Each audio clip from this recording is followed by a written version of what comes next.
Alle 3:50 è arrivata la chiamata alla centrale dei Vigili del Fuoco. Le fiamme si potevano vedere a distanza di chilometri. Il rogo è partito da questo pullman turistico. In via Bafile sono stati attimi di paura. L'incendio aveva già coinvolto alcuni appartamenti, un negozio e questa sala giochi che ha subito i danni più gravi. Purtroppo tutti apparecchi nuovi da buttare.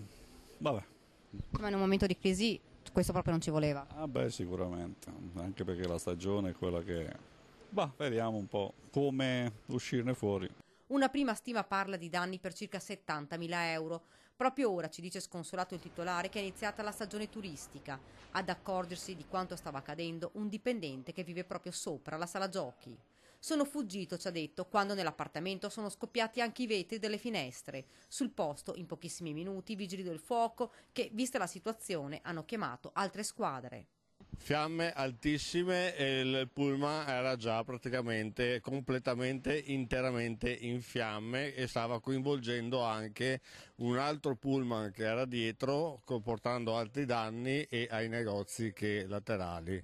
Il pullman, completamente distrutto, arrivava dal Belgio ed aveva accompagnato in gita una comitiva di studenti che alloggiano proprio in un hotel di Jesolo. La titolare ci racconta la disperazione dell'autista e la mattinata di paura.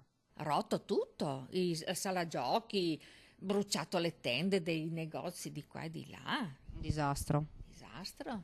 Un caso isolato, ci dice il presidente di Federalberghi Massimo Schiavon. Il furto del pullman di ieri e l'incendio di questa mattina sono due episodi distinti.